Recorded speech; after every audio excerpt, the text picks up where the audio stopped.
Ô, professor, o senhor é um religioso. Aham. Eu respeito o seu...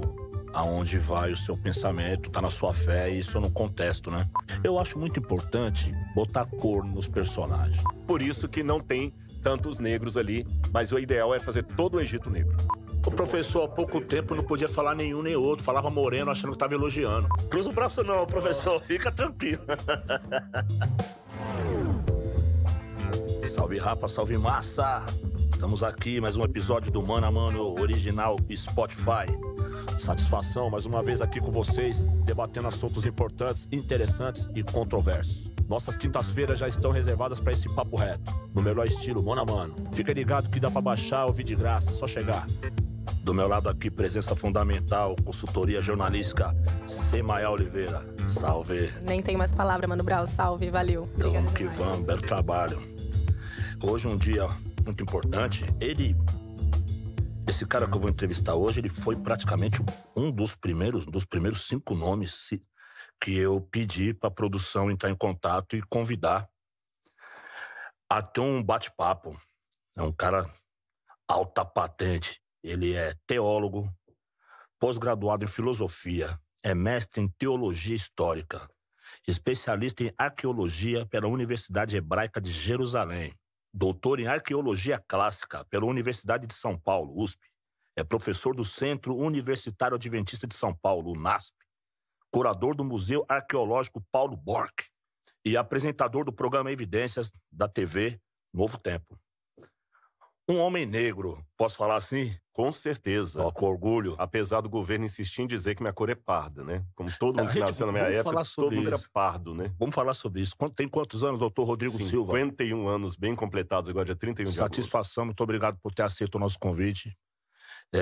Tenho muita curiosidade em conhecer e aprender com você. Temos a Obrigado, mesma idade, né, doutor? Obrigado, com certeza. Não, quando eu falei idade aqui, ela deu uma surpresa ali, mas tem um provérbio que diz que preto quando pinta já é 130. Então, Quando pinta o cabelo. é verdade, é verdade. Bom, professor, fala um pouco de você, da sua origem, coisa rápida, papum. Tranquilo. Eu nasci em Belo Horizonte, Minas Gerais, 1970, é só fazer a conta aí, né? Vim de um ambiente que tinha... Era uma família que não era muito estruturada emocionalmente, como há muitos de nós, né? Tive que batalhar muito para chegar onde cheguei. Tenho uma fé muito grande em Deus desde criança. E o meu grande sonho realmente é contribuir para o Brasil, porque nada contra o futebol, por favor, não interpretem assim. Mas eu não queria que o Brasil ficasse conhecido lá fora só pelos grandes craques de futebol que nós temos. É bom exportar atletas, mas eu acho que a gente poderia exportar também cultura e colocar na bibliografia de trabalhos autores brasileiros. Por isso que eu fiz, embora eu estudei fora do Brasil também, mas fiz minha carreira mais aqui, estou aqui tentando dar minha humilde contribuição como professor. Professor, escreveu quantos livros? Agora eu tenho que fazer a conta, porque eu já escrevi de livros didáticos, eu já escrevi 8. Escrevi mais 5, 13 livros ao todo. Inclusive, estou com um para dar de presente para você aqui, viu? Opa, obrigado. Aqui, olha, depois, se você quiser, o Ceticismo da Fé. Deus, Muito obrigado. uma certeza, uma distorção. Eu espero que você aprecie a obrigado. leitura aí. Fiz com muito carinho. Depois eu mando um outro para Professor você Rodrigo também. Silva. Aqui. Pode. Muito obrigado pelo presente, tá aqui na minha mão. Eu espero ler, estou muito curioso nesse assunto, tenho te acompanhado, né? Hoje em dia, com o evento da internet, a gente praticamente faz esse trabalho aqui, ouvindo vocês falando e tal. E desde o começo me chamou muita atenção sobre... Veja bem, né? Pô, você é um arqueólogo, o que é muita coisa. Você é teólogo, o que não é pouca coisa. Antropólogo também, não? Não, filosofia. Filosofia. Fiz filosofia também. A filosofia e a religião conflitam ou andam de mãos dadas? Não, andam de mãos dadas. Tanto é que, até por volta ali do século XII, a filosofia era até chamada de ancila teológica, que em latim significa serva da teologia. Mas depois do iluminismo, do racionalismo ali no século XVI, é que houve essa ruptura entre razão e fé, entre ciência e religião, entre filosofia e teologia. Mas é uma ruptura que eu diria para você, assim, até estúpida, porque se você olhar os grandes pioneiros da ciência, eram todos homens de tremenda fé e teólogos. Você, por exemplo, pouca gente sabe, mas Sir Isaac Newton, o grande paladino da descoberta da gravidade, Isaac Newton deixou umas 4.000 páginas de manuscritos. 70% disso era sobre teologia, inclusive um tratado onde ele faz um comentário sobre o livro de Daniel, da Bíblia, e o livro do Apocalipse. Galileu Galilei era um homem de profunda fé, já falei de Isaac Newton, Nicolau Copérnico, vários desses. Eles eram que religião? Eles eram católicos, né? Eram católicos porque o cristianismo que predominava na época era o catolicismo. Você tinha, antes disso, os cátaros, os albigenses, mas eram grupos mais marginalizados, digamos assim, em relação ao status quo que era o catolicismo. E a reforma protestante como tal, ela tem o seu marco em 1517, quando Martinho Lutero fixa lá as teses em Wittenberg. E antes disso você tinha João Hus, alguns outros, mas eram vozes quase isoladas. Sim. Professor, essa ideia que a gente vai trocar aqui, é lógico, vai ter gente de várias idades nos acompanhando, mas uma porcentagem muito grande de jovens, bem jovens. Eu vou te fazer muitas perguntas e se o senhor não concordar, tudo bem também. Mas eu acredito que realmente a base do nosso povo é um povo muito religioso. Tanto os africanos eram muito religiosos, não é isso? Os portugueses e os nativos da terra. Todos eles eram muito religiosos. Com o tempo, uma religião se impôs à outra. Exatamente. Isso é um fator histórico, político e tal. Depois a gente entra nisso. Eu tenho uma curiosidade muito profunda para falar com esse público. Não cruza o braço não, professor. Fica tranquilo. A linguagem corporal. A linguagem de corpo. É isso mesmo. Se liga. Eu tenho muita curiosidade no livro do Gênesis. Eu não sou religioso, eu fui criado no Colégio Adventista uma boa época, mas nasci no Candomblé, veja bem. Ali no Capão Redondo. Sim, por ali. Né? E o colégio era no meio do Capão, praticamente no coração do Capão, na veia horta, do lado mesmo, bem na onde o Capão nasceu. No livro de Gênesis, que é um livro espetacular, por quê? A Bíblia, ela pode ser contestada, muita gente pode contestar, pode procurar contradições, mas um fato, para mim, ele é muito claro, muito óbvio. Ele é um documento histórico. A Bíblia é um documento histórico. Não se despreza o documento histórico como a Bíblia. Você pode não seguir a doutrina do orador que está te explicando. Você pode não seguir exatamente a religião do personagem bíblico ali, não ser de uma religião abraâmica. Para as pessoas que não sabem. Me explica, por favor, para a gente o que é uma religião abraâmica. Pessoal, é o seguinte, o Abraão é uma figura histórica, a Bíblia o menciona, e Abraão, ele é o pai de dois principais grupos hoje no mundo, os judeus e os árabes. E os árabes depois, por causa de um outro sujeito chamado Maomé, no século VI depois de Cristo, fundaram o islamismo. Então o judaísmo e o islamismo adoram um único Deus. Os judeus chamam esse Deus de Hashem, que é o nome em hebraico, para não pronunciar o nome de Deus, e os árabes chamam de Alá. O cristianismo é filho do judaísmo, e nós também dizemos adorar apenas um único Deus. Adorar um único Deus nós chamamos de monoteísmo. Monoteísmo. Então, quando a gente fala religiões abraâmicas, estão referindo a 3 religiões. O Islã e muçulmano é a mesma coisa, o judaísmo e o cristianismo com todas as suas vertentes. Aí o cristianismo você tem catolicismo, protestantismo, religiões espíritas e espiritualistas, que não é a mesma coisa, né? São todos ramos cristãos. São, em tese, religiões monoteístas. Mono, um. Theos, Deus, que adoram um único Deus. São as 3 únicas religiões monoteístas do mundo. Professor, é muito importante saber uma coisa. Em algum momento, a impressão que dá estudando teologia e toda coisa que envolve a humanidade, uma coisa que eu entendi é que não há uma etnia, uma nação no mundo que não acredite em Deus ou que não acredite numa força maior. Os europeus acreditam no homem branco, de barba longa, de olhos azuis. Os africanos acreditam numa entidade invisível, que eles nunca veem. Confere, tá certo isso? Com certeza. Os asiáticos também acreditam nessa força, eles também relatam o dilúvio. O dilúvio é relatado em todas as raças do mundo e com outros nomes. Confere? Exatamente. Isso mostra que houve um grande evento chamado dilúvio no planeta e que foi registrado por todas as religiões.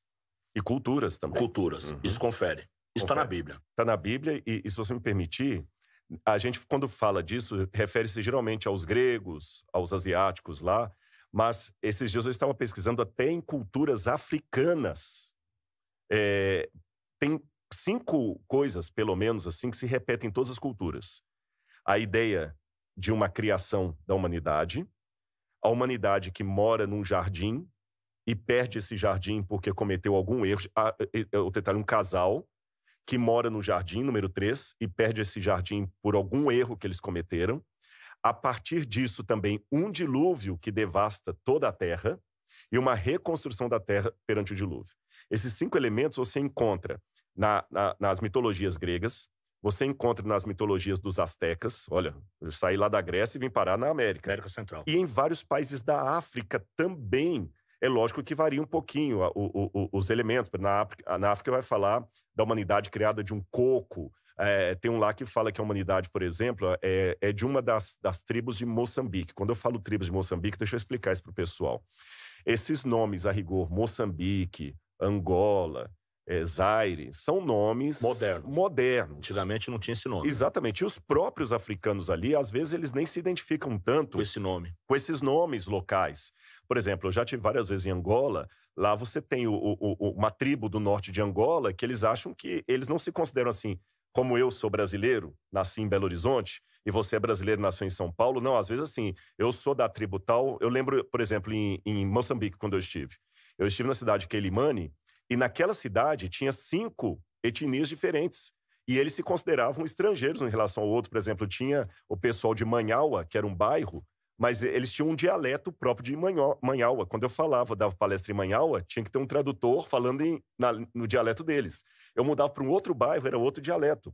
Então, quando a gente fala Moçambique, é um pouco artificial se eu estou falando de cultura africana. É um nome moderno. Nome moderno. Então, dentro desse país tem vários. E lá em Moçambique, uma dessas culturas mesmo fala dos seres humanos que foram criados, colocados num jardim, mas comeram de um fruto proibido. E por comerem do fruto proibido, o que aconteceu? Eles foram punidos. O rabo foi tirado deles e colocado no macaco, uma coisa assim. Eles perderam. Crença de qual lugar? Oi? De Moçambique. De Moçambique. Mas você vai lendo assim, você lê muitos elementos parecidos com aquilo que o Gênesis apresentou. Na Austrália, né? Na Austrália, os aborígenes australianos, muito na África, em alguns lugares, eles falam que a Terra nasceu de uma escuridão de água. Isso. Esse detalhe também da água. Da água vem a terra. Em Mambé, é uma das entidades que apresentam. É lógico que geralmente o único problema dos mitos africanos é que, com exceção do Egito, a África era um continente ágrafo. O que é ágrafo? Eles não desenvolveram a escrita. Então era mais uma tradição passada de pai. Na Etiópia tem escrita, ou é bem depois? Não, mas a Etiópia fazia parte do Egito na época, né? Porque era a cidade de mas é África. De Cuxi. Sim, Cuxi. Vamos chegar lá, Cuxi. Mas pensando na África Antiga, Cuxi, Sudão e o atual Egito eram uma coisa só. Sim. Estavam no terreno dos faraós. Por isso que eu falei, com exceção do Egito, sim, do Império Egípcio, não do país Egito hoje, né? Os outros povos eram uma tradição de oralidade. Um pai passava para o filho. Professor, relacionado ao livro do Gênesis. O livro do Gênesis, ele fala sobre a parte do Gênesis 10:11. A parte de Noé. É isso? Noé começa com o capítulo 6, vai até o capítulo 10. 10:11 é Nimrod, né? É Nimrod, exatamente. A Torre de Babel é o 11. Eu sou muito curioso nesse cara. Por exemplo, o Nimrod. A gente vai chegar nele. Ele não era uma espécie de cientista da época dele? Sim. É que quando a gente fala cientista, vamos primeiro entender os termos, né? Hoje, como tem muita gente que está ouvindo a gente que talvez sejam universitários, quando fala ciência, religiosos... A grande maioria, professor, são de pentecostais. Ótimo. E talvez outras religiões ali, católicos. Católicos, e uma grande parte, por ser o Brau, uma grande parte também de religiões afro. Então, ótimo. Vai ficar fácil dialogar com o pessoal e vocês vão entender. Legal. Galera, é o seguinte, vamos por parte. Quando a gente fala ciência, porque sabe que as palavras às vezes mudam um pouco de contexto de acordo com o tempo. Por exemplo, nos Estados Unidos, só para dar um exemplo isso aqui, né? Chamar alguém de negro é ofensivo. É black. Black. No Brasil, até pouco tempo, era o contrário.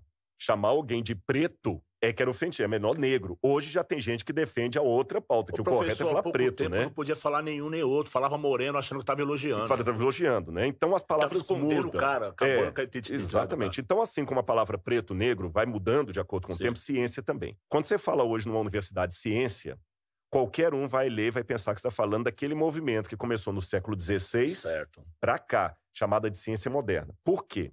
Porque do século XVI para trás, não havia uma coisa que foi Galileu Galilei que inaugurou: experimentalismo. O que é o experimentalismo? A ciência que havia antes de Galileu, ela entendia o seguinte, ela era muito intuitiva.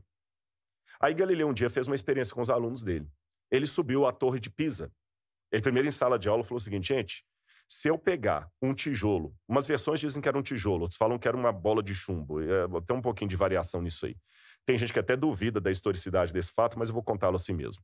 Ele chegou para os alunos e falou o seguinte, gente, se eu soltar um tijolo pela metade, um tijolo inteiro, qual vai cair primeiro? Todo mundo respondeu, é lógico que é o tijolo inteiro, que ele é mais pesado. Ele falou, não, vamos ver. Ele subiu na Torre de Pisa, com um tijolo pela metade, outro inteiro, soltou e os dois caíram no mesmo tempo. Aí ninguém entendeu.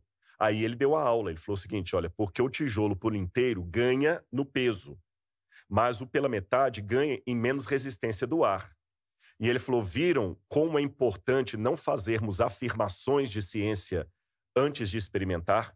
Aí que criou a ciência moderna. Antes disso, havia uma ciência, mas ela não era tão experimentalista. Esse é o conceito oficial. Mas, concordando com o que você falou, mas diz que toda a verdade vem depois do mas, né? No passado, havia ciência, sim, ciência muito bem feita, por exemplo. No Egito, nós encontramos, no Egito e na Jordânia, crânios datados aí de pelo menos 1.800, 2.000 anos antes de Cristo, com buraco na cabeça que os médicos chamam de trepanação. É quando você faz uma cirurgia, que você fura a cabeça do indivíduo, faz uma cirurgia cerebral, e os médicos, quando pegaram esse... Eu vi esses crânios, eu não estou contando coisa que me contaram, né? Eu vi os crânios. E fiz várias viagens para lá também. Fiz. E numa das viagens, eu levei comigo num grupo um neurocirurgião. E eu mostrei para ele o crânio no museu. E ele me deu a seguinte explicação. Ele falou, Rodrigo, realmente esse sujeito aqui sobreviveu anos depois dessa cirurgia. Ele me explicou por quê. Quando você ganha uma pancada na cabeça e morre, o osso não calcifica mais. Ele simplesmente endurece, fica o buraco ali. Para. Mas se você fica vivo, o organismo vai regenerando, o osso vai fechando aquele buraco. Vai ganhando camadas, tá? Vai fechando. Exatamente. E além disso, a gente tem papiros, como o papiro de Edwin Smith, que mostra que os egípcios, estou falando em 1800 a.C., faziam cirurgias cerebrais com sucesso. Então, nesse aspecto, eu posso sim concordar com você que Nimrod e outros eram cientistas dos tempos antigos. Vamos no Nimrod, que me interessa muito. Uma coisa que me interessa muito, professor, sobre... Eu não queria falar isso assim declaradamente, agora é uma coisa que é isso. Os negros da Bíblia e da pré-história. Nesse ponto entra o Nimrod. Nimrod seria quase um Pelé. Com certeza. Que ele justamente era o da região de Cuxa. Ele foi um dos maiores homens da humanidade. Foi um dos maiores homens da humanidade. Foi. Por quê? Infelizmente, a gente não tem quase nada sobre ele fora da Bíblia. O problema do Nimrod é que o que nós temos dele na Bíblia se resume a 2 versículos do Gênesis ali, e você tem algumas lendas medievais que foram criadas. Há um abismo, você está entendendo? Aí cada um vai colocando que ele era parente da Semíramis e não tem nada que comprove isso. Eu já ouvi falar que não, né? Exatamente, não tem nada. A Semíramis, se existiu, a Semíramis está na Babilônia, lá 300 anos depois, né? Muito, muito mais, porque o Nimrod é mais ou menos 2100 antes de Cristo. Antes de Cristo. A Semíramis seria 700, me ajuda na conta. Vamos aí, situar 800 anos depois. Vamos situar, rapaziada. Nós estamos falando em 2000 antes de Cristo. 4.000 anos do nosso tempo para trás. Época de Abraão. Abraão está um pouco depois. Abraão seria mais ou menos 1800, Nimrod 2100. Abraão sai da Suméria. Da Suméria, isso e mesmo. vai para o Levante. Ok. Vamos falar do Gênesis, de novo.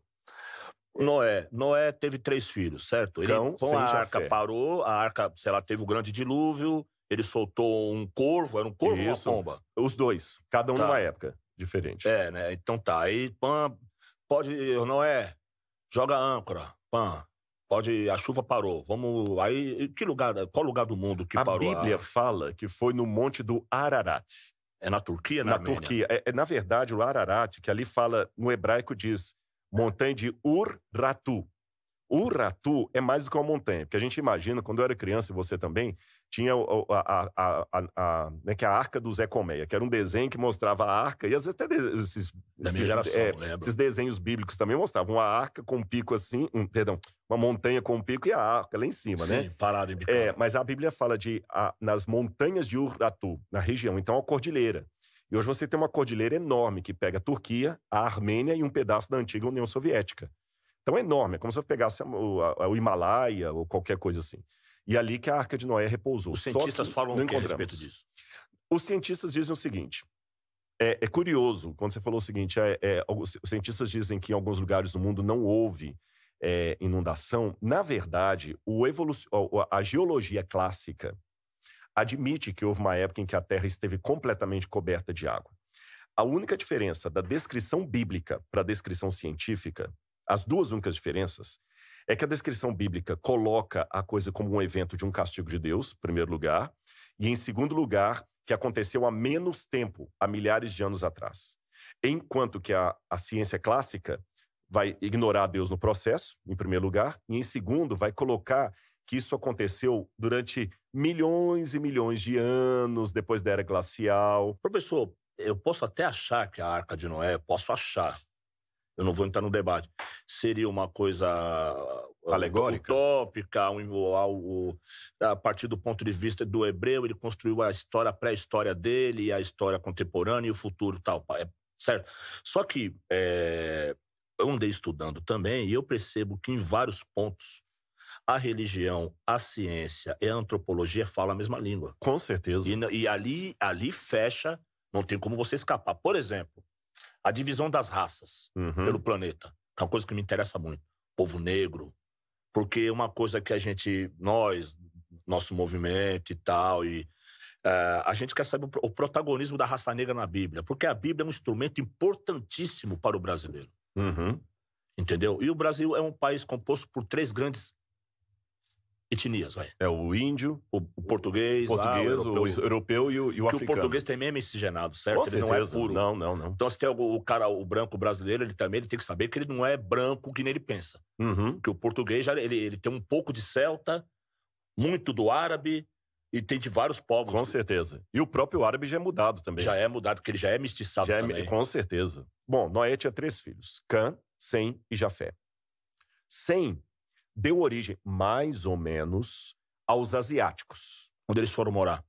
Começaram ali na região do Iraque, que na época não chamava Iraque, Suméria. Que é a Suméria, né? Uma parte ficou ali, outra parte começou a migrar, descer para as áreas ali de Canaã, que onde hoje é Israel, certo. Tá bom? Descendentes de Sem. Sem. Por serem descendentes de Sem, eles são chamados de semitas, ok? O segundo filho de Noé, os descendentes dele migraram mais para a África, Cam. Por isso, os africanos são chamados de camitas. Camitas ou ramitas, né? O ramitas, porque em hebraico é Ram, língua gutural. E a gente coloca como sendo Cam, né? Os Jafé deu descendência aos jafetitas, que provavelmente ficaram na região indo-europeia, que é onde é a Índia e pegando a Europa, Rússia, e migraram Rússia e migraram para ali, tá bom? São esses 3. São os brancos. São os brancos. Certo. Mas aí o que acontece? Mas isso não ficou assim, direitinho separado, igual certo. Torcida do Flamengo e do certo. Botafogo, certo. cada um no seu canto, não. O próprio Canaã, né, que era descendente dos camitas, acabou indo para a região de Canaã e dominou tanto ali que a região teve o próprio nome dele. Por exemplo, professor, quando o Canaã resolve invadir lá, ele resolve tomar a força, né? Ele vai com o exército dele, não vai? Ele toma a força ou toma na ideia, no sapo? Tinha de tudo. Eu vou explicar. Porque não era herança dele. Não era herança dele. Vamos começar assim. Em primeiro lugar, só para o pessoal entender, quando ele fala o Cão foi os camitas, os semitas e tudo mais, entenda assim. Quando eu e Mano Brown estamos falando aqui semitas, essa é uma palavra muito ampla. É como se eu falasse assim, latino-americano. Latino-americano tem o peruano, chileno, argentino, brasileiro, tudo é latino-americano. Tem pessoas completamente diferentes com esse nome. Exatamente. Então, eu sou um brasileiro latino-americano. Tá certo? Agora, o semita, você tem ali o pessoal de Ugarit, era semita. O pessoal elamita era semita. O pessoal babilônico era semita. Abraão era semita e, portanto, os hebreus também eram semitas. Como desses aí, a raça que hoje... A raça não, desculpa, a etnia que mais predomina são os descendentes de Abraão, todo esse racismo provocado contra os judeus é normalmente chamado de antissemitismo. Por isso que vem a palavra antissemitismo. Professor, por exemplo, Sumérios foi a civilização mais avançada da humanidade? Foi a mais avançada? Pode ser considerada? Foi. Nessa época foi porque eles inventaram coisas extraordinárias. Não se tem, por exemplo... Não de todas as épocas, né? Daquela época. Mas parece que eles foram os mais influentes na humanidade, né? Foram.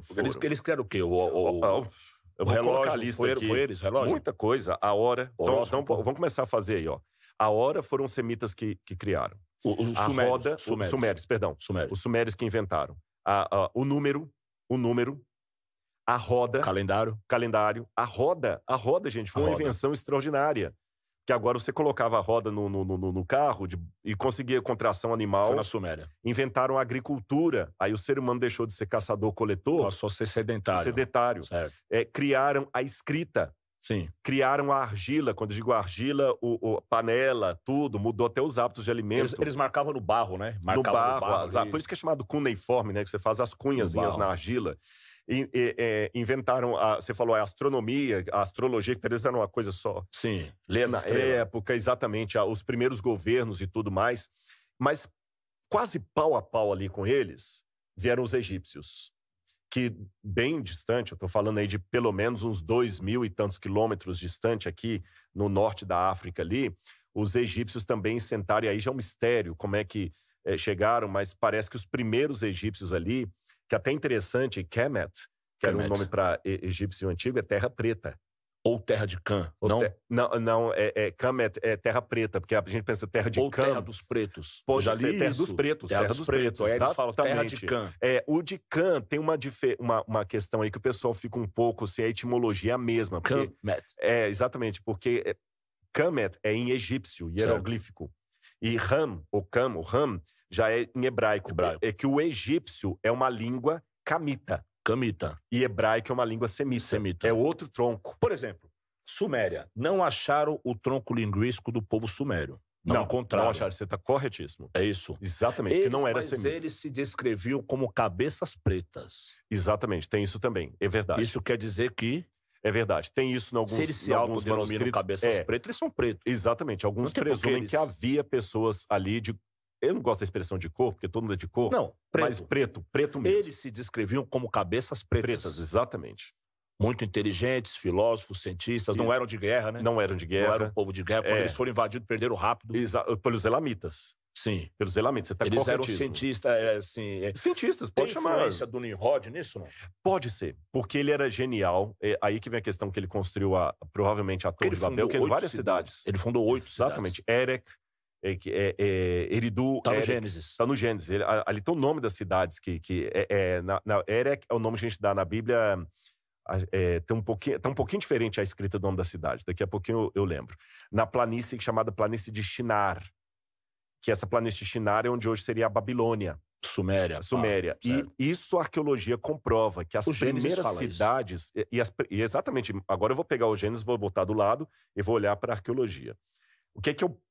Esquece a Bíblia por um pouco. O que eu vejo pela arqueologia? As primeiras cidades foram fundadas na região de Shinar, que é ali a Mesopotâmia. Mesopotâmia é entre rios. Quando a gente fala, pessoal, Mesopotâmia, Suméria, o atual Iraque, estamos falando do mesmo local. Tá bom? Mesma coisa. Ali foram fundadas as primeiras cidades. A primeira cidade foi a cidade de Eridu. Depois veio Erech, Lagash, Larsa, Ur, de onde veio Abraão. Foram fundadas todas ali. É onde tem o Golfo Pérsico. Kish é ali também? Kish. Kish é homenagem ao pai dele? Não? Exatamente. Cush. Aí que tem a questão. Só que o Cush é da África. Sim. E o Nimrod é filho dele. Exatamente. Como é o Nimrod? É negro mesmo? Provavelmente, Eu já ouvi falar que o Nimrod é equivalente a Osíris, no Egito. Não, aí eu creio que não. Aí nós não temos muita base para isso. Porque o que acontece? Tem alguns autores que... Como é que eu vou explicar, Mano Brown? Essa é a minha opinião. Eles pegam o metrô certo, mas desce 3 estações depois. Então, num primeiro momento, algumas coisas fazem sentido. Então, o que eu consigo, até onde eu consigo ir? Porque a arqueologia passada é um quebra-cabeças de 10 mil peças, das quais 9.500 se perderam. Eu tenho 500 peças para te contar a história.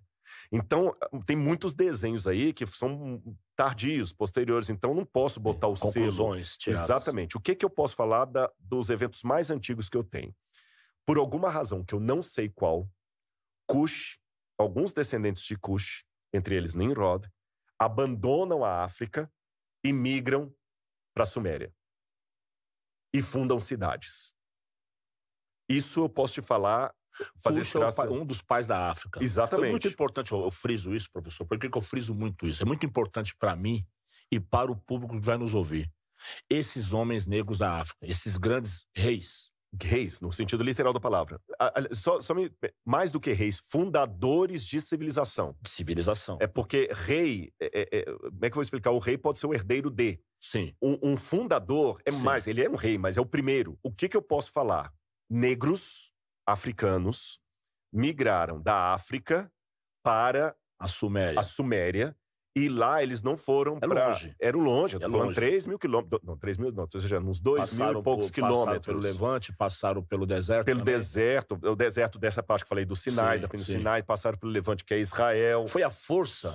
Isso. Esse é que é o problema. Já tinha gente lá quando eles chegaram? Já tinha gente lá. Já tinha gente lá. Aí que tá o problema. O que eu posso te falar arqueologicamente? Arqueologicamente, eu posso falar que... Vou usar a nomenclatura atual, porque quando eu falo África, naquele tempo não existia África com esse nome África. Certo. Mas só para o pessoal que está assistindo a gente poder entender geograficamente o que eu estou falando. No passado, pessoas saíram de onde é a África, migraram para onde hoje é o Iraque, e ali eles fundaram cidades que viraram civilização. Ponto. Agora, povos negros da África. Agora, o que eu não posso te dizer por não ter dados? Eles saíram da África porque foram expulsos? Foi uma saída voluntária? Eles saíram com o exército para dominar? Essas respostas eu não tenho.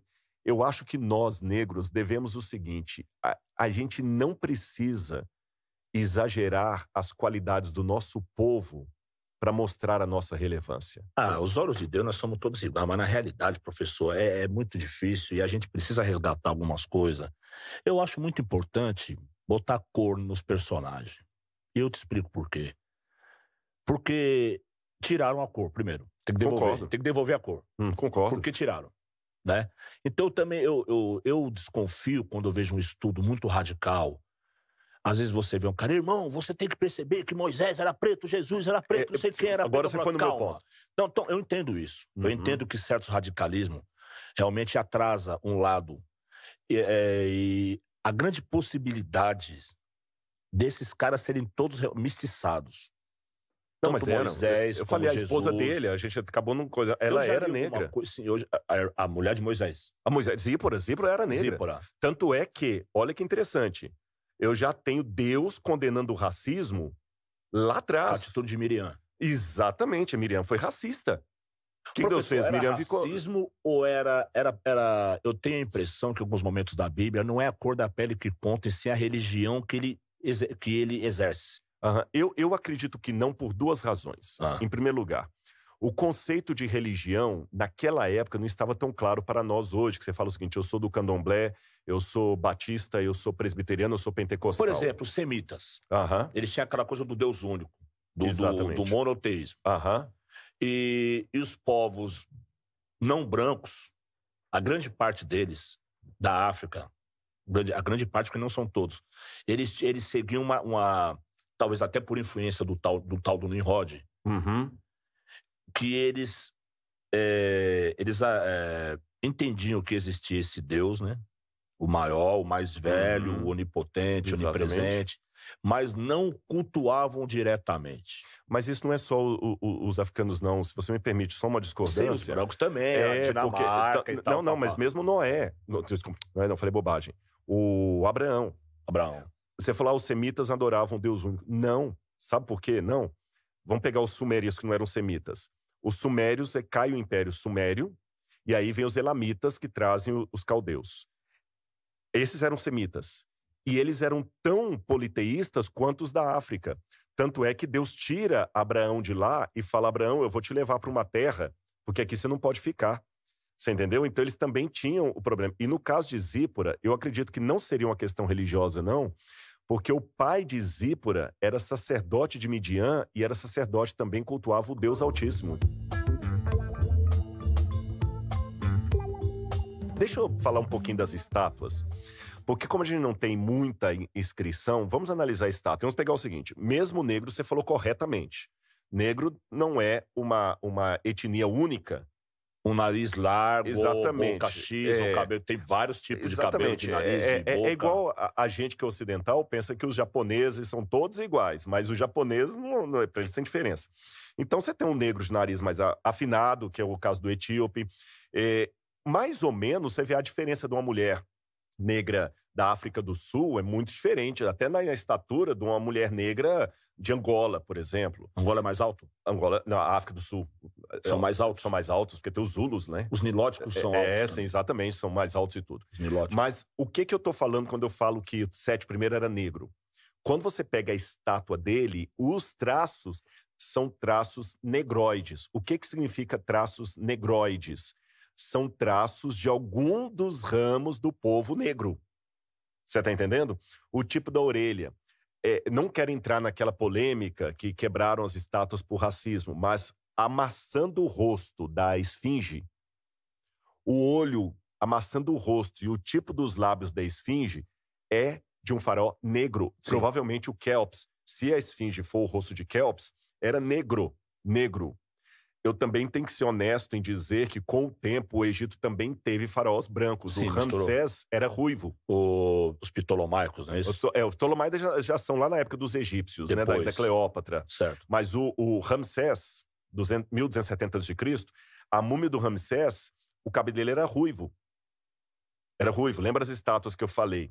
Então, você tem muito forte esses povos negros. Quando eu vejo alguns povos também lá da Suméria, você tem alguma coisa negra. Então, parece que já teve ali alguma mistura. E por alguma razão que eu não sei explicar, e eu tenho que ser honesto, de novo aquela questão. Eu sei que Mano Brown saiu de lá e tá aqui, mas eu não sei como ele chegou. Eu posso teorizar aqui, né? Agora, o que acontece? Alguns negros saíram da África. A partir de que momento a pele deles foi se tornando tão negra também, eu tenho que considerar isso. Porque, a princípio... Já não nasceu negra? Nasceu negra, mas o ancestral, ele não era necessariamente negro. O cão não era necessariamente negro. Não? Como assim? Como não? Pegando a Bíblia, a primeira mãe de todos, ela não era negra. Ela não era... Ela era... Lembra Adamá, cor da terra? Eu já vi muitos estudos dizendo que a primeira Eva é africana. Pois aí... A primeira e a segunda. É aí que tá. São aqueles estudos evolucionistas que vão falar que o ser humano migrou da África Austral, a Lucy, e foi migrando até... Mas, para mim, olha bem como é que eles colocam. Eles migraram, mas eles evoluíram mesmo quando chegaram no norte. Você já vê o tom racista disso aí. Eu vou ser um pouco Michel Foucault na leitura desses... Eu quero fazer uma mostra, porque o Michel Foucault, um dos trabalhos que ele fez, foi começar a mostrar como na literatura havia... eu não estou endossando tudo de Michel Foucault. Eu tenho sérias críticas ao trabalho de Michel Foucault e à narrativa dele. Mas eu aprendi que a gente não pode, depois do banho, jogar água fora, o menino e a bacia junto. Joga fora a água suja, o menino e a bacia você guarda, né? Então, o Michel Foucault, em que pesa as minhas discordâncias, ele teve um papel interessante que ele começou a perceber. E quem é negro deveria perceber esse insight do Michel Foucault. Ele começou a notar, por exemplo, nas literaturas, estruturas racistas, que é o chamado racismo estrutural. Por exemplo, um exemplo rápido aqui. Você pega lá a história fugiu agora o nome, aquele que tinha que ele cai lá, o Robinson Crusoe. Que a gente fala Robinson Crusoe em português. Crusoe. Que tinha um negro, que ele chamava de Sexta-feira, e ele falou que o negro era seu escravo dele. Aí você tinha o Fantasma, que era um gibi, os que são mais antigos vão lembrar. O Fantasma era um gibi, e ele era o branco, que todos os negros, falei, o próprio Tarzan... sim, o Branco Salvador. O Branco Salvador. Certo. Então, o Michel Foucault notou, peraí, por que um branco é o salvador de todos os negros?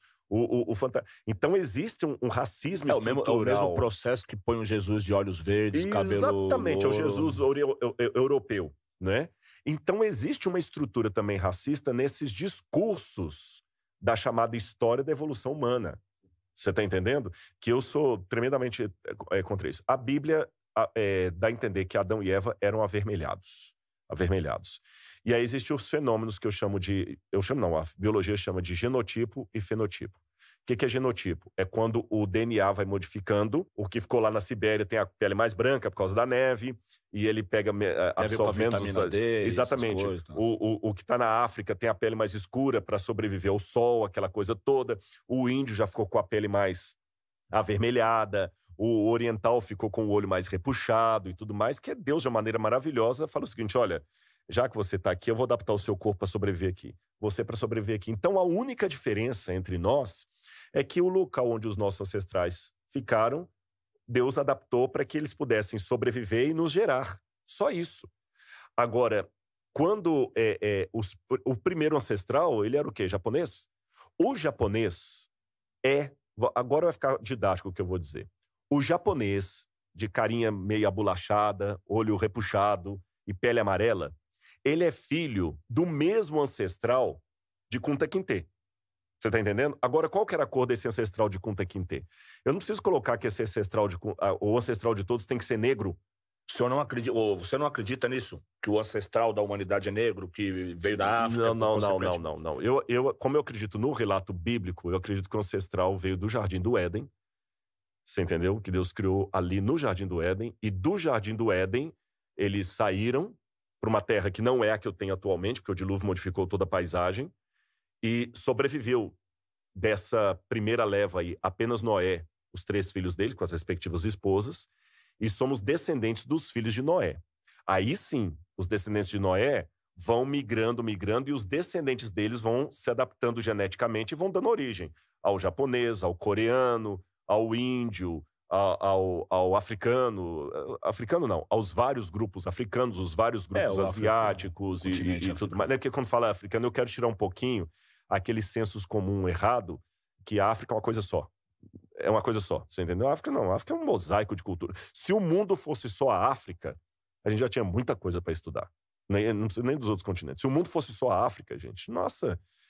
E o mais interessante, estudos de DNA sendo feitos agora, isso aqui até me arrepia.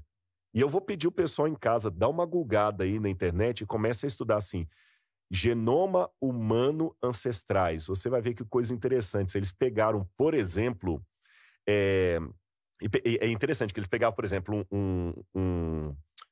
um alemão bem brancão e um negro daquele assim... Bem escuro. Muito mais do que nós Milótico. E pegaram amostras de DNA e mostraram ancestral comum dos dois. Eu vi esse estudo aí.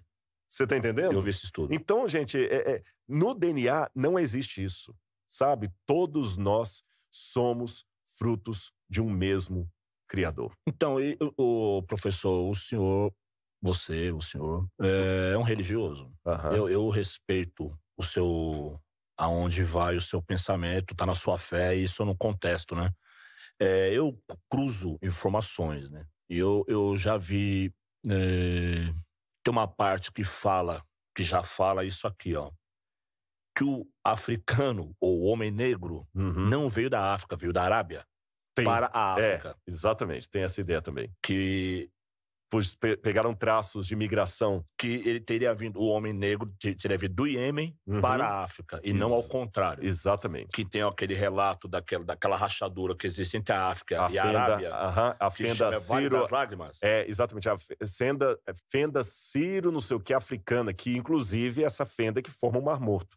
Sim. Ali, como é que chama? Vale das Lágrimas? Portal das Lágrimas? Tem um nome assim, eu vou Que lembrar. fala que teve um grande terremoto ali e morreram teve muitas pessoas ali. Exatamente. Do lado árabe, colocaram esse nome. Portal Mandeb. Espera um pouquinho que o Google vai funcionar daqui a pouco. Se não funcionar aqui, funciona ali. Eu tô olhando o computador bem na minha frente. Tem uma lenda árabe que diz que ali houve uma grande rachadura e morreram muitas pessoas ali. E a Arábia e a África eram juntos. E o homem teria vindo da Arábia para a África. Uhum. Eu conversando com um amigo meu, que é de religião afro, depois que eu comecei a estudar, eu fui fazer meu exame de DNA e apareceu cuxítico. Olha que interessante. No meu exame. Da parte, acredito, da minha mãe. Né? Meu pai era branco, minha mãe negra. Aí eu falei, cuxítico, o que é isso, né? Até então você não sabia dessa? Não. Só para lembrar o pessoal em casa, gente, Cuxi seria aproximadamente onde hoje é a Etiópia. Sim. Que na Bíblia escreve C-U-X-E. Aí eu comecei a procurar informações a respeito disso. E eu comecei a falar com meus amigos e tal e tal. Tem um amigo meu, que ele tem amigos nigerianos, tal, ali. É um cara que ele gosta muito do tema. Ele é igual eu, curioso. Que é o Brechó, meu amigo, tá em Nova York. Forte abraço, ô Brechó. Ele me manda uns conteúdos, eu mando pra ele. Rincon também, a gente interage muito. Essas coisas sobre o homem negro no planeta, que é uma coisa que nos interessa muito. Trazer informações reais para dentro do nosso universo. No Brasil se conta coisas sobre o negro muito assim, aleatórios. Não está bem sistematizado. A partir da escravidão. É verdade. E a escravidão é um evento muito moderno. Concordo. Perto da história do negro no planeta. E por que eu estou insistindo nesses personagens, filho de Noé? Porque a Bíblia é um livro respeitadíssimo, inclusive pelo povo negro, muito.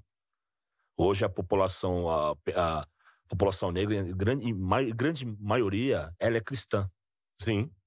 Aliás, o cristianismo tem crescido mais na África, na parte sul do hemisfério sul, do que na Europa. E pentecostal. Então, o que acontece? É muito necessário,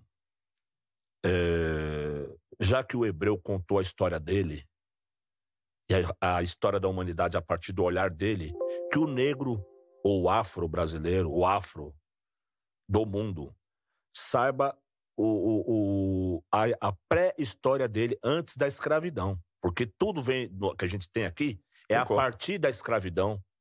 O negro que não se rebela, o negro que não luta, o negro que não cria, que não sabe escrever. Não, na Etiópia, a primeira Bíblia traduzida foi na Etiópia. É verdade ou não é? É verdade. E pode falar até mais uma coisa, se você quiser. Eu gostei de uma expressão. Aliás, eu ia até falar isso, a gente acabou entrando num outro assunto aqui. Eu quero pedir licença para repetir uma expressão que você usou aí. E vou plagiar não, que eu tô dando a fonte, né? Você usou uma expressão aí mais ou menos assim, Mano Brown. Você falou o seguinte: eu acho importante dar cor aos personagens. Por quê? A gente tem uma visão muito de cinema. E na visão de cinema não é só o Jesus que é lourinho de olho azul. Você tá captando? Sempre é o branco como protagonista. E eu posso falar uma coisa, eu posso revelar a vocês aqui, que eu não tô quebrando contrato com isso. Opa, é isso que eu ia perguntar agora. Eu sou consultor da novela Gênesis. E os personagens do Gênesis não tem nenhum afro. Tem. Quem? Tem. E eu vou te mostrar. Qual? Vou te mostrar. E vou te falar a dificuldade dos bastidores. Eu vi Nimrod branco. Foi. Cuxi também tava branco. E vou falar uma das dificuldades que a novela passou. Parece que Cuxi morre a facada na novela. Morre a facada. Mas na novela é a primeira branco. parte ali, né? Mas na novela é branco. Olha o que aconteceu. Uma das coisas lá, porque como eu sou consultor, a gente conversa muito. E fazer uma novela de época, gente, não é fácil. Em primeiro lugar, porque, assim, tem um negócio chamado licença poética, que você tem que criar, porque senão fica muito artificial. Certo. Você entendeu? Se eu colocar uma cena assim, um beijo de um homem com a mulher, fica um negócio muito estranho. Mas naquela época nem sempre era assim e tudo mais e tal. Aí, quando foi fazer o Egito primeira fase, a primeira ideia da gente foi o seguinte: um Egito negro. Porque eu falei do Sete. Certo. E tanto é que o faraó, ele é negro. Tá. O faraó é o Ramiro, certo. André Ramiro, que fez André Ramiro que fez o Bop. O Bop, amicíssimo. Um beijo no coração dele se ele ouvir isso aqui. Cara, grande gente ator. Boa demais. Grande ator, músico também, é rapper também. Exatamente. Certo. E ele fez vários, gente, agora ele vai ficar chateado comigo, porque eu esqueci o nome do... Não, mas já foi citado. Foi citado. Pra não dar spoiler também, no filme lá do Bop, ele faz um personagem, mas ele fez outros filmes também, sim, tudo. Sim. Isso que eu posso falar, não tem problema não, né? O André Ramiro fez o faraó. Sim. O faraó era negro, pode olhar. Agora, sabem qual foi a grande dificuldade da Casa Blanca? Pasmem. Encontrar um grande número de atores negros para fazer todo o elenco negro daquela parte. Acredito. Ou seja, gente, eu estou revelando isso aqui para vocês, porque eu sei que se fosse... Porque há uma série de questões de bastidores que as pessoas não assistem, e eu posso falar isso aqui sem quebra de contrato, não estou tendo um problema com a Casa Blanca ou a Record. Você ouve o podcast muito bonitinho na sua casa, você pensa que é uma coisa simples e tudo mais, mas, gente, tem toda uma engenharia para isso aqui funcionar, tem uma equipe que marca com a gente, que vem, tem a agenda e tudo mais, tem todo um trabalho, não é só ligar o microfone aqui e começar a falar, não. A mesma coisa, e a novela é mais ainda, porque aqui vocês só estão ouvindo. Então, questão, veio o problema da Covid, ia gravar a novela antes toda lá no Marrocos, aí teve que, quando estava menos de uma semana gravando lá, teve que botar os atores todos, imagina o custo financeiro, tudo isso aí, montar cenário aqui, croma, no Rio de Janeiro, será que vai poder ter a novela? Não pode, as regras de higiene, esse exame, hoje, por exemplo, o pessoal aqui, eu fiz o exame do Covid, eu e minha esposa, para poder vermos aqui, o exame que saiu hoje. Na Record, toda vez que eu entrava lá, tinha que enfiar o bendito cotonete no nariz lá, aquela coisa toda. Imagina o custo de tudo isso e o medo de chegar uma lei e falar o seguinte, não vai poder continuar rodando a novela. Então era tudo uma coisa muito rápida. E na hora de montar o elenco, porque o pessoal trabalha com books de agências. Certo. E você, lógico, tem aqueles mais famosos. Eu imagino que você, como cantor, você tem uma banda que te acompanha e tudo mais, e às vezes se faltar um cara que toca um instrumento lá, vão buscar outro, mas já tem aqueles mais os vocalistas e tudo. Então tem aqueles atores X e para buscar o elenco negro, para preencher tudo, não havia. Acredito que para preencher tudo houve dificuldade, porque o Brasil é assim, infelizmente. Exatamente. Eu estou revelando isso aqui no seu podcast. Infelizmente, por mais que alguns queiram bancar aí os politicamente corretos, defendendo a causa negra, a televisão brasileira, eu não tenho medo de afirmar isso aqui, ainda é altamente racista, segregacionista. Você entendeu? Sim. E acho o seguinte, que colocar uma negra para fazer um programa, um jornal lá, já ficou politicamente correto. Certo. Você tá entendendo? Desculpa a sinceridade, eu espero não ter machucado ninguém, mas isso é uma coisa que eu vi. Então, por isso que não tem tantos negros ali, mas o ideal é fazer todo o Egito negro. Semaia, fala. Não, eu só ia comentar que essa dificuldade é porque realmente o acesso, às vezes, né, a formação é mais complicada para a população negra, mas a gente também tem um alto número de atores e atrizes negras formados. Às vezes é só uma questão ali de saber o contato, saber onde está, sabe? Então, às vezes o tempo também pra gente encontrar, porque tem bastante. E aí eu trouxe as informações. O André Ramiro interpretou o policial André Matias na Tropa de Elite. É isso mesmo. E seria Vale da Baca? Isso, Vale da Baca. Pegar uma ponte aqui. Olha que interessante. Há muitos negros atores. Agora, uma pergunta que eu vou fazer. Isso aqui não é uma afirmação. Certo. Se eles não estão na vitrine, alguém está falhando em colocá-los. Certo. Então, foi uma questão meio rápida ali. Foram muitas coisas conspirando contra, mas eu quero aqui, sem nenhum puxa-saquismo, dizer que havia uma ideia. Tanto é que o André foi escolhido para ser E eu até fui homenageado uma vez numa das novelas aí. Fizeram a novela Apocalipse. Embora a novela Apocalipse, que foi apresentada por eles, é bem diferente do que eu penso do Apocalipse, mas eles até colocaram um ator. A autora me ligou uma vez e falou assim, eu quero te homenagear. E vai ter uma personagem na novela que vai ser um arqueólogo, né? E ele vai se chamar Rodrigo Queiroz. Eu falei, então tá bom, mas se você quer me homenagear, então coloque um personagem negro. Ela falou, não, pode ficar tranquilo. E o personagem que colocaram foi que você certamente deve conhecer, porque ele foi do Capão Redondo. Infelizmente ele faleceu de Covid há pouco tempo. Foi o Edson Montenegro, que ele chamava-se Edson Cruz. Edson Montenegro é o nome artístico dele. Cantava maravilhosamente bem. E ele interpretou o meu papel na novela. Infelizmente, eu tive a desdita de nunca conhecê-lo pessoalmente. E é uma pessoa que eu lamento. E quando eu ouvi que ele morreu, eu nunca pensei que eu ia chorar a morte de alguém que eu nunca encontrei. E, então, professor, por exemplo, assim, personagens centrais, vamos dizer que, lógico, não é também a logística da novela, não tem nada a ver com isso, do Record. Personagens centrais, eu acho que é um crime mudar a raça deles. Sim. Por exemplo, Cuxi, Nimrod. Com certeza. É um crime. Porque você tira o protagonismo de um personagem que é assim. Por exemplo, quem é o Nimrod? Por que eu tô insistindo nesse cara? O Nimrod foi um negro, filho de um pai negro, um dos fundadores da África, que ele foi um dos maiores nomes, vamos voltar para o começo, foi um dos maiores nomes da humanidade. Ele é considerado pela teologia judaico-cristã quase como um anticristo, certo? Eu já vi muitos estudos dizendo que ele foi o cara que criou uma rebelião contra Deus e que o nome dele significaria o rebelde. É isso? Na verdade, o que a Bíblia diz, vamos até o que a Bíblia diz. Certo. O que deu a rebelião contra Deus foi a cidade de Babel, certo, que provavelmente ele era o fundador. Sim. Tá bom? Agora vamos colocar aqui as coisas. Certo. Se o Mano Brown amanhã, só uma comparação, não se ofenda, tiver um filho que assalta um banco, não vou falar que o Mano Brown foi o filho que deu errado. Você tá entendendo? O que a gente tem de concreto na Bíblia? Babel, que do hebraico vem Bavel, confusão, aquilo ali que foi, né? E ele fundou. E a Bíblia se limita a dizer que ele era um poderoso caçador perante Deus. Aí eu posso ler isso de duas maneiras. Isso é Gênesis. Gênesis. 10:11. Tem até um tablete cuneiforme, Arrata, Emerukar, e o senhor de Arrata, que é um tablete que está hoje no Museu Britânico, cuneiforme, com essa escrita aí, que conta de Emerukar, e Emerukar significa caçador poderoso, provavelmente, Emerukar, que também demanda obras de Arrata para construir uma torre. Então, assim, é o que nós temos. Qualquer coisa que falar depois, eu pensei até que se entrar nesse pano aí, tem gente que fala que o Nimrod inventou a árvore de Natal, já vi que é o deus Tammuz. Não, então, aí o pessoal já começa sabe por que eu não entro? Porque viajar na maionese. Eu já vi muita coisa contradizendo isso. Apesar de tudo que a gente falou aqui, alguém vai contradizer. Mas existem coisas que são mais plausíveis. Sim. E coisas que são menos plausíveis. Sim. Então, do Nimrod, eu sou mais honesto em falar com você que eu não sei nada da vida dele além do que a Bíblia afirmou. Agora, eu concordo em gênero e grau com uma coisa, e eu quero de novo ficar citando essa frase aqui, para quem sabe amanhã, se o Mano Brown fizer uma música, eu vou falar assim, poxa, eu sou coautor disso aí.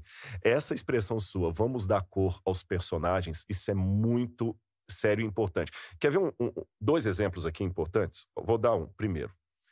Quando falam arianismo, a raça ariana, nunca existiu raça ariana. Ária era um dialeto da região das Árias, nunca foi etnia. É Turquia, Ária? Não, vem do indo-europeu, da Índia. Cáucaso. Da Índia.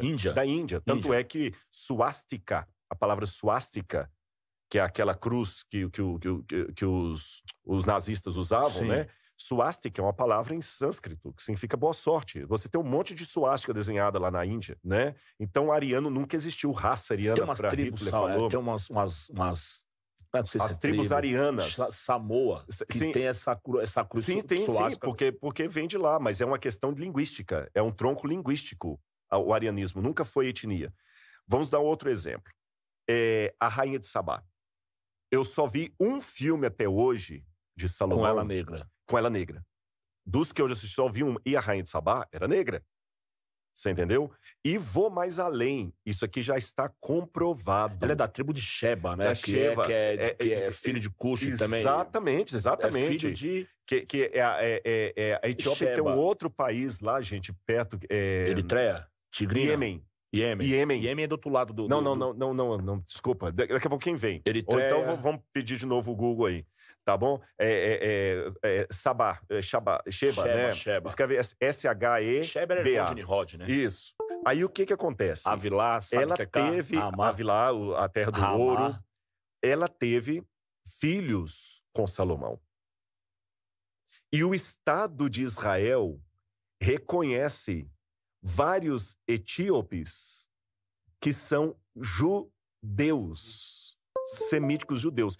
E você falou uma coisa que me chamou a atenção, porque eu sou cuxita por parte de mãe. Apareceu lá cuxita.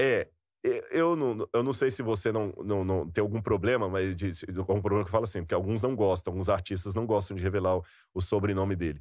Mas Mano Brown é um nome artístico. Não, meu nome tá por aí, é Soares. Meu nome é bem brasileirinho. É brasileiro, mas qual que é o seu sobrenome? Sobrenome Soares Pereira. Pronto. Judaico-cristão, judaico. Exatamente, eu também sou Pereira. Então, você é Pereira? Já matou a charada. Provavelmente, você, além de ascendência africana, tem judaico também. Judaico também. Porque eu ia falar isso lá atrás. Eu falei, vamos perder o... Já me falaram isso. Por quê? Porque quando você falou... E olha que eu não sabia... Eu confesso isso, que eu não julguei verde pra colher maduro, não. Certo. Eu não sabia que você tinha Soares Pereira. Eu te conheço como Mano Brown. Certo. Ponto. Você entendeu? Eu confesso a minha ignorância. Perdão por isso. Até falei assim, será que ele vai se ofender se eu perguntar o sobrenome dele? Não, imagina. Porque quando você falou lá atrás assim, porque você falou que conversou com alguém e tudo mais, e que a pessoa fez algum exame lá e que você percebeu Cushita por parte de mãe, aí você falou, poxa, meu pai era branco, mas por que Cushita? Foi onde você despertou esse nome. Aí quando você falou Cushita, na hora minha mente falou assim, esse cara deve ser judeu. Você entendeu? Por quê? Muitos judeus, quando eles estavam fugindo da Inquisição espanhola, sim, da Espanha para Portugal e de Portugal veio para o Brasil, muitos chegaram no Brasil e encontraram entre os negros brasileiros algumas semelhanças culturais. Por exemplo, vou dar alguns exemplos para vocês. Algumas comidas africanas não são africanas, são semíticas na origem. Você entendeu? Algumas comidas africanas são altamente semíticas. Por exemplo, uma coisa que, principalmente no Nordeste, a gente ama demais por causa da nossa... o coentro. Isso é bem semítico. Bem semítico. Eles se identificaram, houve alguma miscigenação, e eles já trouxeram da Europa o seguinte, para fugir da perseguição, trocaram os sobrenomes judeus por nomes de árvores. Aí surgiu os Oliveira, os Pereira... outros fizeram... Porque assim, se eu sei que você é judeu pelo sobrenome, eu vou te discriminar. Então, você muda. E eles fizeram muita coisa para sobreviver. Por exemplo, o judeu guarda o Shabat, o sábado. E uma das maneiras de mostrar que o sábado está chegando, se você viveu no Monte Adventista lá, você sabe sobre isso. O pôr do sol, o judeu marca o seguinte, quando surge a terceira estrela, o sábado começou. Então as crianças, de maneira inocente, apontavam Shabat na sexta-feira. E para que os vizinhos não soubessem, a mãe virava assim, não, meu filho, não aponta para a estrela. Eles vão saber que nós somos judeus. Aí sabe o que as mães falavam? Se você apontar para as estrelas, sai verruga no dedo. Isso que não podia também lavar a casa sexta-feira. Exatamente. Eles colocaram uns cagueta na rua. Falaram, se você vê alguém com carneirinho amarrado na porta, coisinha pendurada na porta, estrelinha, ou você vê lavar a casa na sexta-feira antes das 6 horas... É porque é judeu. É judeu. Exatamente. E muitos negros se reconheciam na fé judaica. É o que você falou, infelizmente, a história do negro no Brasil está contada muito assim... A partir da escravidão. A partir da escravidão e assim, como se fosse só aquilo ali, né? O negro da senzala. Mas tem muita coisa aí do encontro cultural. E olha, por exemplo, a palavra Aretz, em hebraico, significa terra. Tav é a última letra do alfabeto hebraico. Tav é a última letra. Aretz, terra. Então, quando alguém não queria se revelar que era judeu, de onde você vem? Eu sou da família Tav Aretz, de terra longínqua. Tav Aretz. Tav Aretz virou Tavares. Então, eu tenho quase certeza que o seu Pereira era cristão, fugido de Portugal, cristão novo. Só explicando para o pessoal que está nos ouvindo, quando eu digo cristão novo, eram aqueles judeus que, para não serem perseguidos, foram convertidos na marra ao catolicismo. E o catolicismo chamava essas pessoas de cristãos novos, que moravam num bairro de judeus, que em Portugal tinha o nome de judiaria. Aí aqui no Brasil, até para pejorar, lá no sul chamavam que judiação. Parece que não pode mais falar isso. Exatamente. Judiar é para fazer papel de judeu. É a mesma coisa de falar denegrir minha imagem. Exatamente. Tipo, e como muitos fugiram de Portugal para cá, eles se surpreenderam quando encontraram alguns negros vindos de alguns territórios da África, coisas muito parecidas com o que eles tinham no judaísmo. Por exemplo, professor, na última invasão, na invasão derradeira, foi Roma que invadiu a última invasão? Você está falando qual invasão? Desculpa. Israel? Da parte sul? Não, Israel foi invadido a vida toda. Depois teve os cruzados. Que fugiu 3 milhões de judeus para a África. Não, aí você tem o seguinte, sei. A última, mesmo assim, que teve a fuga em massa de judeus foi de Adriano. Para a África. Para a África. Vários migraram para a África. Adriano... E não voltaram mais. Não voltaram. O que aconteceu com esses judeus? Eles chamam de as tribos perdidas. Tem um grupo também que migrou antes disso. Isso quer dizer muita coisa.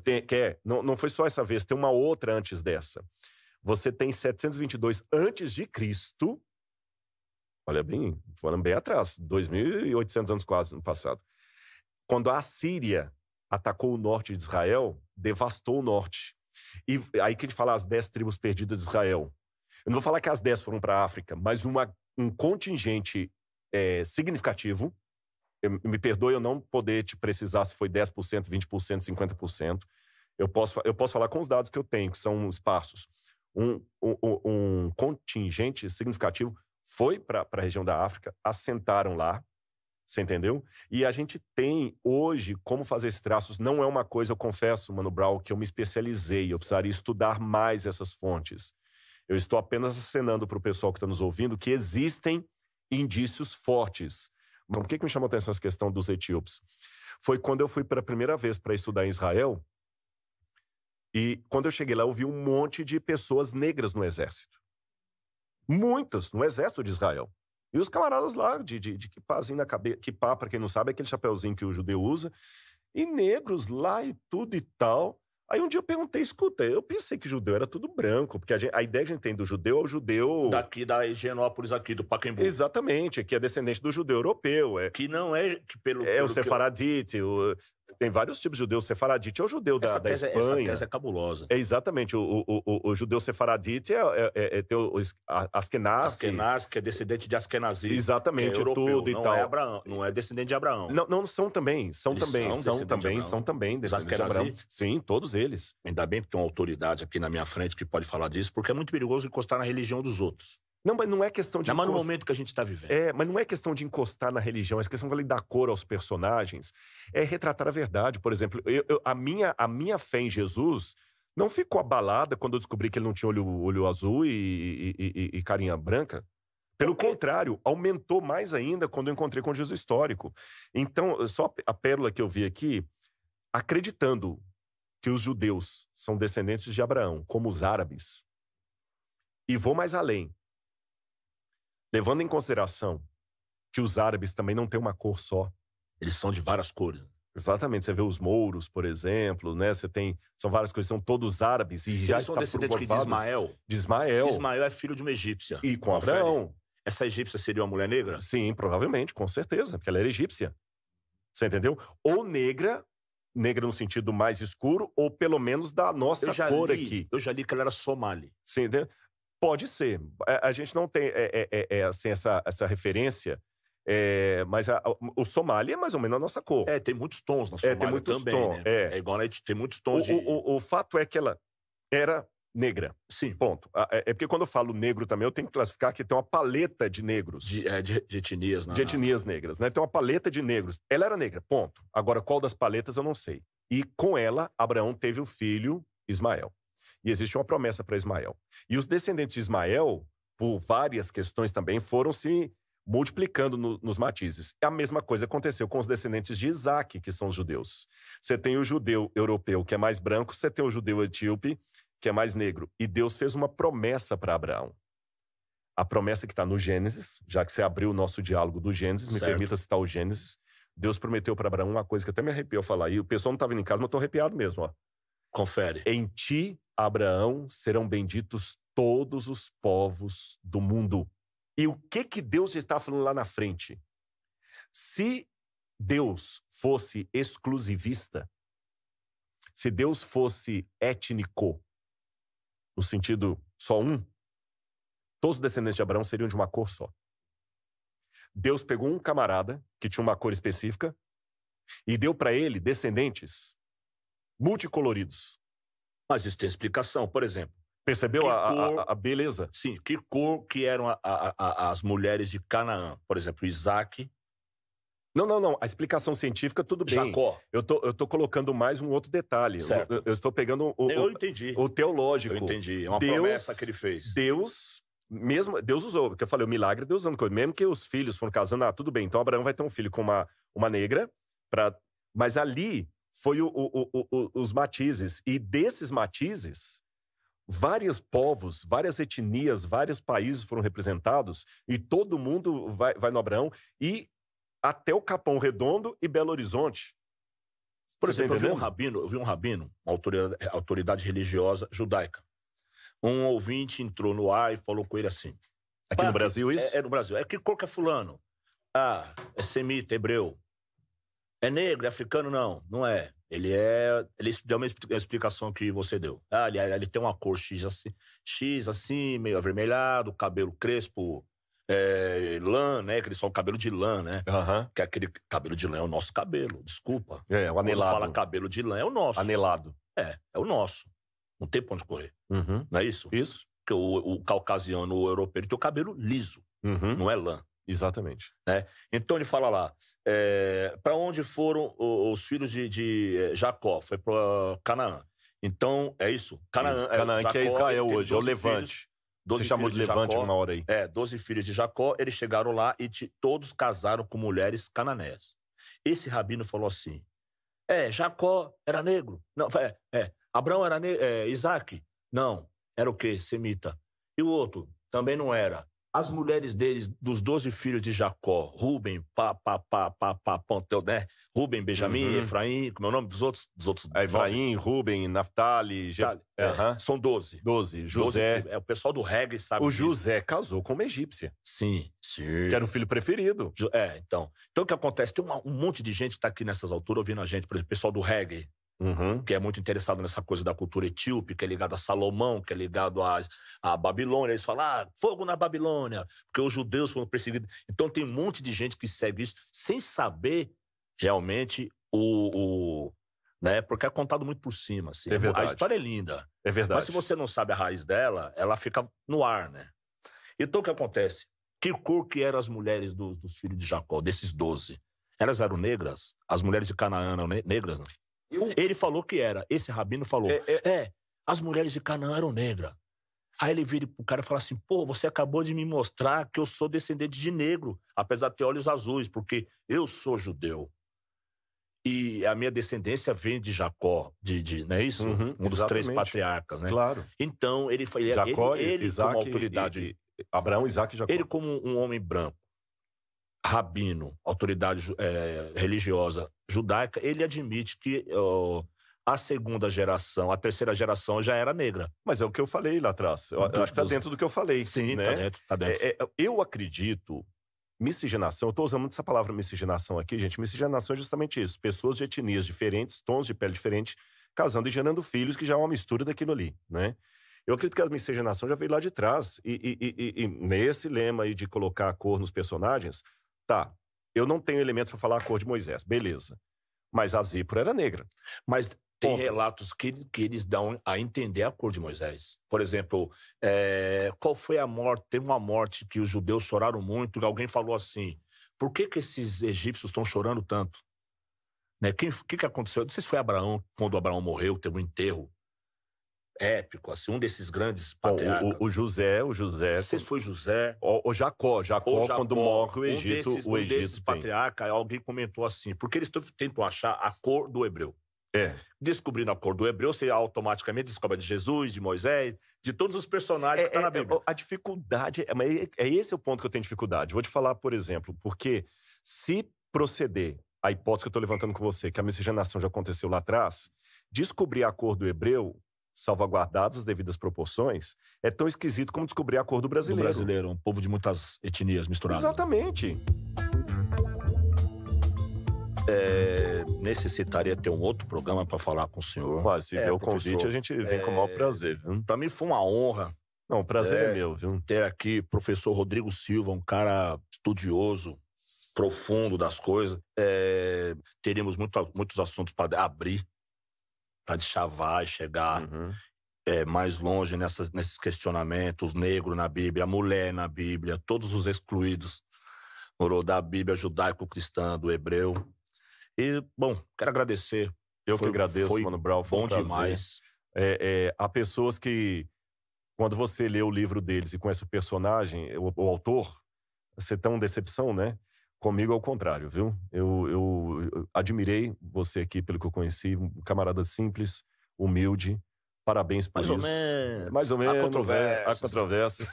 Mas, eu gosto de uma corrente de ouro, eu gosto de um carro limpo. Não, mas isso não é questão de... Lavo o carro 2 vezes na semana, corto o cabelo 3 vezes. Mas, humildade, eu vou te falar. Humildade não é a menina bonita dizer que é feia, nem o rapaz inteligente dizer que é burro. Você entendeu? Você tem que valorizar. Deus te deu o seu corpo.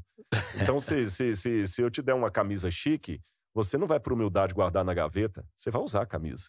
E quando alguém fala, pô, cara, que camisa? Foi o Rodrigo que me deu. Então, se Deus te permitiu chegar até aqui, continua fazendo isso e eu falo, já que você falou que eu sou um pastor, eu vou sair daqui com muita humildade e respeito, deixando para você, para toda a sua equipe, a minha bênção, em nome do Deus de Abraão, de Isaac e de Jacó. Valeu, professor. A energia foi boa. Muito obrigado, Ótimo, valeu, professor, um beijo no obrigado. coração de todo mundo. Quero você de novo no programa. Pô, desculpa a pretensão, mas é muita coisa para falar Não, e passou obrigado. rápido. Valeu? Valeu, ó. Esse foi o Mano a Mano, um original Spotify. Direção criativa, Gana. Produção executiva, Eliane Dias, Gilvana Viana, Renata Hilário e Cairê Jorge. Produção, Bugnipe e Mugshot. Produtoras, Jaque Paula e Tainá Vieira. Consultoria jornalística, Semaia Oliveira. Direção, Arthur Abrame. Fotografia, Jeff Delgado. Edição, Bruno Zibordi, Henrique Oliveira e Leandro Rodrigo. Música original, Chico Reginato e Maurício Herskovitz.